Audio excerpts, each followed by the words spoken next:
Handa na po kami mag-asawa para pumasok at samahan niyo kami sa buong araw ng peak day, kumbaga, namin mag-asawa na meron kaming parehong part-time at hindi naman po palagi na ganito, hindi naman araw-araw na ganito.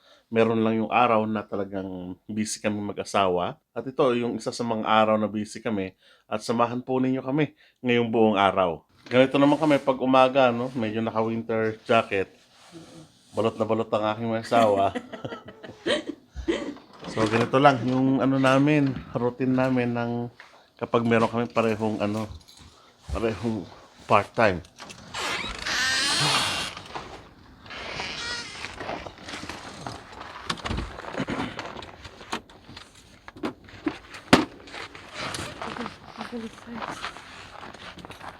Medyo inaalalayan ko yung asawa ko pagka ganito kasi nagdadalang tao. Hirap na, baka madulas ano. So ito yung aming garahe, aming sasakyan. Siniswitch off ko na to pagka araw kasi pareho naman kaming wala. O duffel bag, ito yung nandyan yung lahat ng aking pagkain, nandyan ang aking ekstrang damit kapag medyo marumi yung activities namin ng mga bata.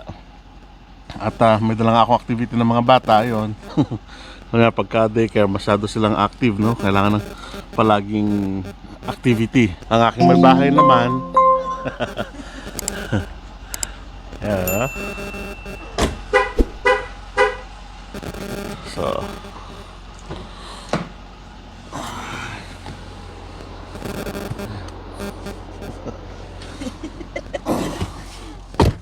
so ito yung ano namin, talagang routine namin kapag umaga, sabay kaming papasok. Pag hapon naman, sabay din kaming uwi. Kaya naman pagka ganitong panahon na may pasok siya, hindi ko na siya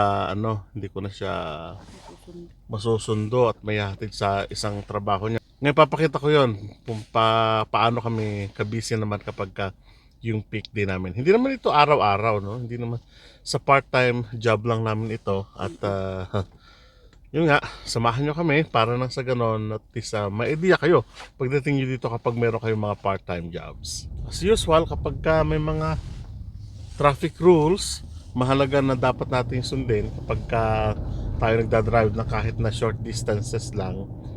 Katulad yan, may mga pedestrian alley tayo, corners. Dapat sinecheck din natin yung mga corners para na sa ganun makaiwas tayo sa istorbo. Natin. Ito na yung building halos ng aming pinakamalapit na supermarket. Yan ang Real Canadian Superstore, no? Parang ayan, palengke. Bus stop and buses. Nag-start yan ng alas 6. Then para hindi tayo dumaan sa mga highway, usually dito tayo dumadaan sa likod para nang sa ganun iwas traffic ko, sabi ko nga.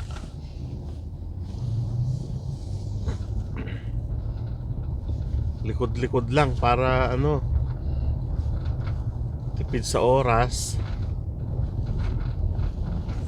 Kahit na medyo malate kang pumasok, makakahabol ka kasi walang gaanong traffic. Bali yan na yung medical center na pinapasokan ng aking may bahay. Sa likod kami dumadaan.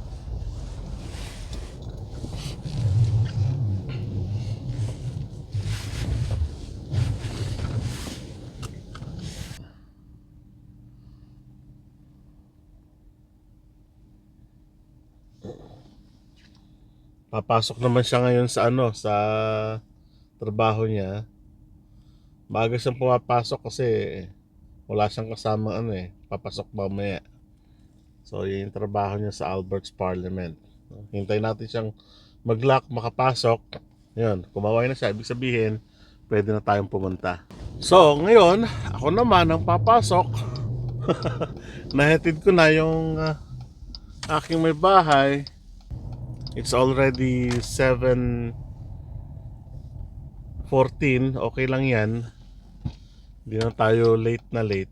Sakto lang sana, no? So ito na sinasabi ko sa inyo na medyo busy daan kasi ayaw natin ng matraffic, no? Stress yun sa buhay. Pero hindi siya matraffic ngayon kasi Miyerkules na. At mga tao medyo decreasing na pagkaganto. Pero pag araw o kaya naman peak time, pasokan alas 8 siguro hanggang ano yan, busy itong ano na to, daan na to. So masabi ko nga sa inyo, malapit lang yung ano, trabaho ko at trabaho ng aking may bahay. At ito na yung workplace namin, yan ang aming playground, nakikita ninyo. At ito naman yung building kung saan ako nagtatrabaho. Mahaba yan hanggang sa likod. Yan ang YMCA over dyan. Ako nakikita nyo yan. Parada lang tayo. Lahat kailangan nakaayos sa parada, nakaayos sa ano, nakaayos sa parking spot, parking lot. Yun ano, nandito na tayo sa ano, sa aking trabaho. Hindi na ako pwedeng mag-video dyan sa loob kasi bawal na yung ano ng mga bata, yung policy dito kasi center namin. Hindi pwedeng mag-video. Hindi po pwedeng ano, kumuha ng mga kahit anong larawan. Dili papublish sa YouTube, ano, hindi po pwede 'yon. So hindi pa tayo nagtatapos dito. Samahan niyo kami hanggang mamayang gabi pa ito. At hindi na, sabi ko, hindi na ako pwedeng mag-video diyan. At least nakita niyo na yung aking workplace. Sige, kita-kita tayo mamaya, no? Hindi na natin na video yung paglabas ko doon sa ano kanina, sa full-time job ko sa daycare center sa YMCA. Kasi busy kami kanina, ang daming bata, Valentine's activity. Medyo nag-extend ako ng mga 7 minutes sa classroom ko kasi yung pinagamitan namin lahat-lahat. Kaya medyo nag-rush akong pa-uwi. At ngayon, nakabihis na ako, ready na ako. Ready na naman for another job. Yung part-time job ko nga, which is yung pagiging line cook ko sa Canadian Brewhouse naman. Nag-i-enjoy naman ako doon dahil puro mga Filipino naman ang mga kasama ko doon. At very happy people naman yung mga nandun. Karamihan doon mga puro mga Filipino talaga na talagang jolly. So doon naman at doon tayo pupunta ngayon. Samahan niyo ako sa isang trabaho ko naman, ano. So it is a busy day, kind of busy day. Pero nag-i-enjoy ba ako? Yes, nag-i-enjoy. Ito yung gusto kong trabaho na kumbaga may pressure ng kaunti para na sa ganun ay hindi tayo nababagot, ano. So let's go.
Medyo malapit na tayo.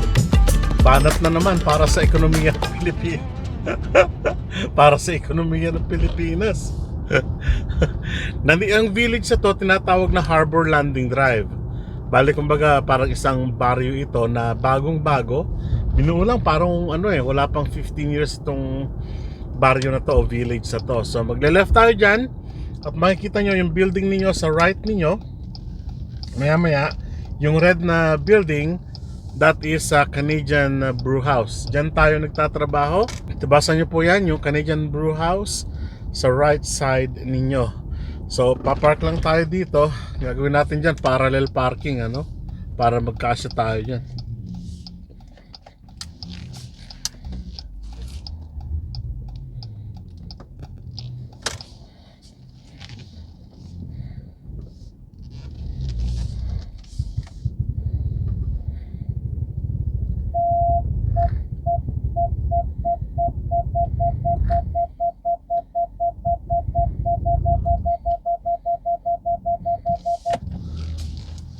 Yan, mahalaga dito yung parallel parking kasi kapag wala kang paparking sa harapan o sa likod at meron sa gitna, dapat marunong tayo mag-parallel parking, ano? So kung nakikita niyo yung building na yan, dyan tayo magtatrabaho, dun sa pintuan na yun tayo papasok, ano? So hindi ko na rin pwedeng i-video sa loob kasi medyo busy na tayo dyan. So kita-kita na lang tayo mamaya, no? Kapag katapos ng ating shift.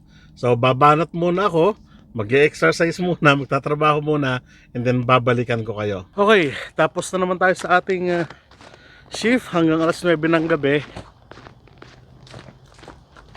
Hi, bye. At pauwi na rin tayo.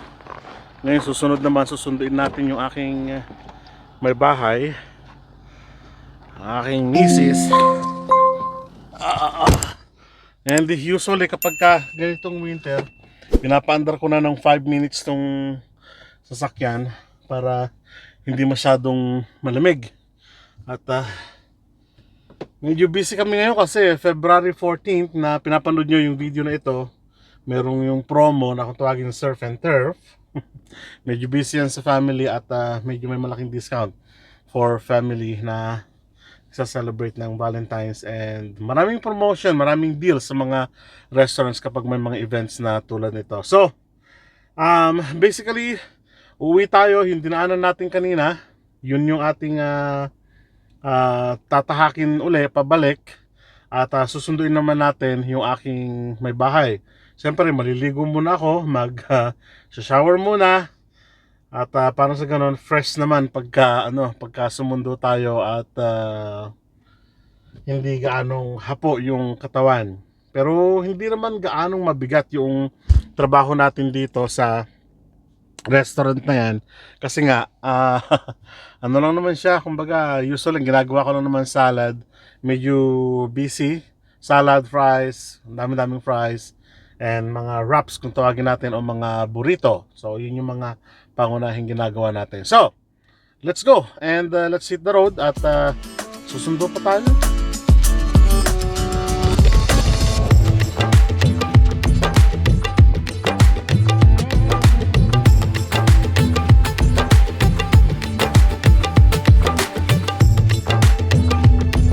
Pababa na tayo ng sasakyan, kukunin yung mga dapat natin kunin, and gagayak naman tayo para sa susunod na gagawin natin. So anong oras pala? Maaga pa naman, mga nasa alas 9 pa lang, kaya kaya pa naman ng schedule natin. At ibig sabihin hindi pa naman ganun ka gabi talaga, no? So yung yellow pa rin, makapal pa rin. Ayan, no? Makapal pa rin siya. Papansin nyo, yung hininga ko ay parang may smoke. Pero hindi po ako nininigarilyo. Sadyang malamig lang ngayong gabi, no?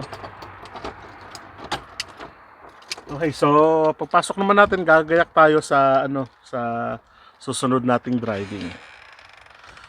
Pasok tayo sa loob.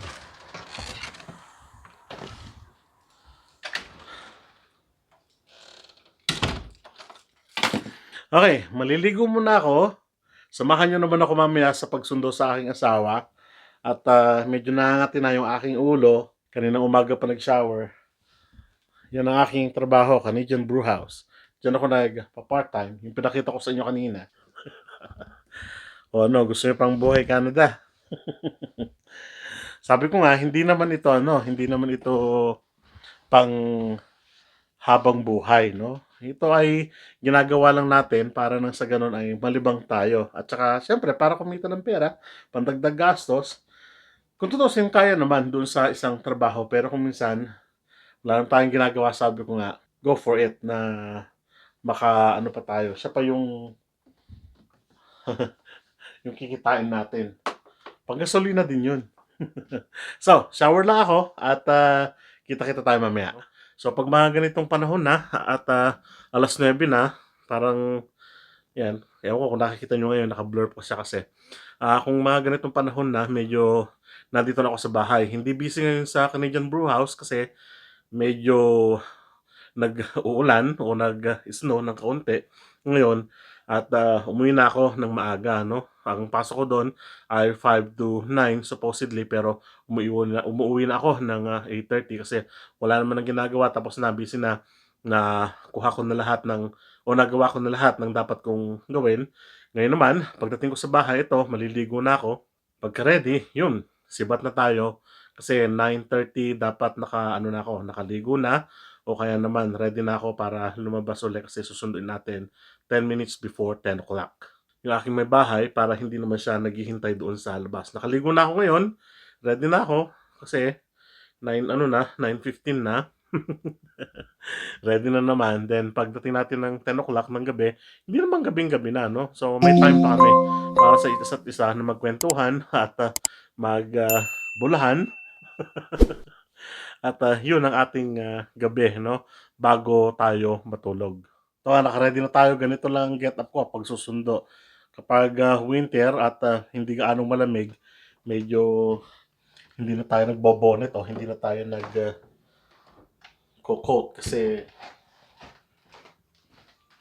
hindi naman gaano kalamigan, ano? So ang sinusuot lang natin kapag itong hindi nag-i-snow, ito lang Crocs lang, no? Madumi. At yan lang kasi hindi natin kailangan mag-boots, mababa naman yung snow eh. At hindi naman papasok yung snow doon sa pantalon mo o sa paa mo kasi hindi naman nag-snow ng malakas o hindi naman napuno yung daanan ng snow. So balik lang natin yan. Susi na yan. And then, taran! Well, nandito na tayo sa ating sasakyan. Mahalaga na sa pagsundo natin sa family natin, balang araw kung kayo nandito, lagi tayo magsi-seatbelt, ano? Short distance man yan o kaya naman ay long distance, mahalaga na magsuot tayo ng mga safety gears natin. So let's go. Kung nakikita nyo ngayon, medyo makapal-kapal pa rin yung snow kasi January, February, medyo bumuhos ng kaunti ang snow. Pero unlike the other years na talagang medyo makapal talaga, umabot ng hanggang tuhod. Pero ngayon, medyo mas mababa na siya ng kaunti. Medyo tagtuyot kahit na yung nararanasan nyo ngayon dyan sa Pilipinas, nakakaranas din po kami ng El Nino dito. Kasi nga, yung buhos ng snow natin medyo mas matipid kumpara sa mga nakararaang taon. At mahalaga rin na sundin natin yung yung speed limit. Kasi hindi natin alam, isa sa mga sasakyan na nakaparadyo dyan, pulis pala. So lagi tayong mag-iingat. O talagang kailangan talaga natin disiplina sa sarili kapag nagda-drive tayo dito, no? Tsaka nga pala, no, talagang napakahalaga na palaging hawak ninyo yung lisensya ninyo kapag nagda-drive kayo. Short distance man yan o kaya long distance yung driving ninyo, pagsusundo kayo, kaya naman papasok kayo sa trabaho ninyo, always bring your license para iwas sa aberya pagdating ng panahon. Halimbawa na kayo ay mararandom check ng RCMP, hindi tayo magkakaroon ng problema, no?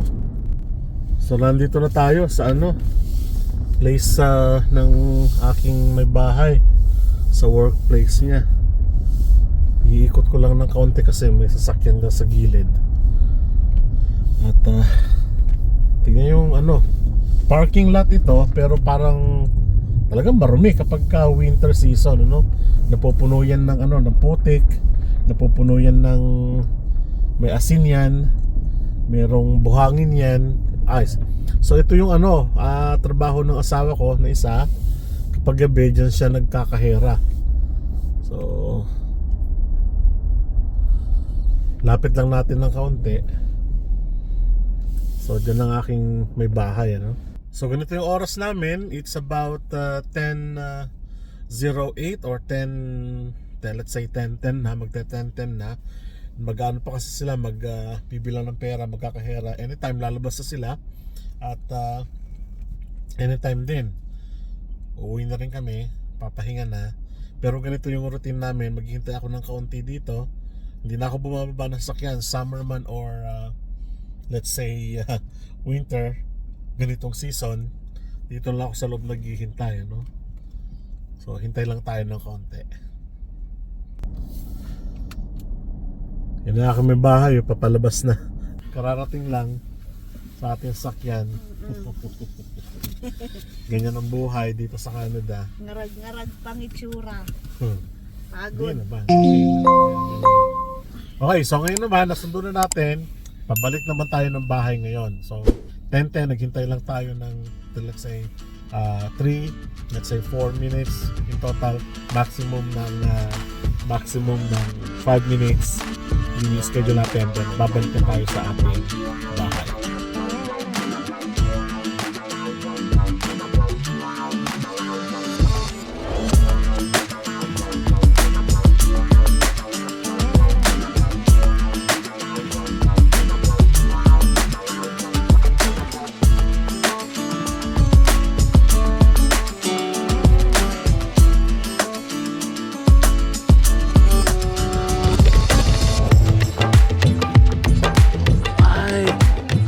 Nakarating din tayo. Lalak ko na yung sasakyan. Mauna na ako, Mark. Yan. At sasara natin yung ating gate. Usually hinihintay ko yan na makababa hanggang sa ibaba para sure ball na walang makakapasok. So, nakarating tayo dito sa ating tahanan. Maraming salamat sa buong araw na pagsama nyo sa amin. At maraming salamat sa patuloy yung pagsubaybay dito sa Rod's Channel. No? Kita-kita tayo sa mga susunod na vlog. Hanggang sa muli.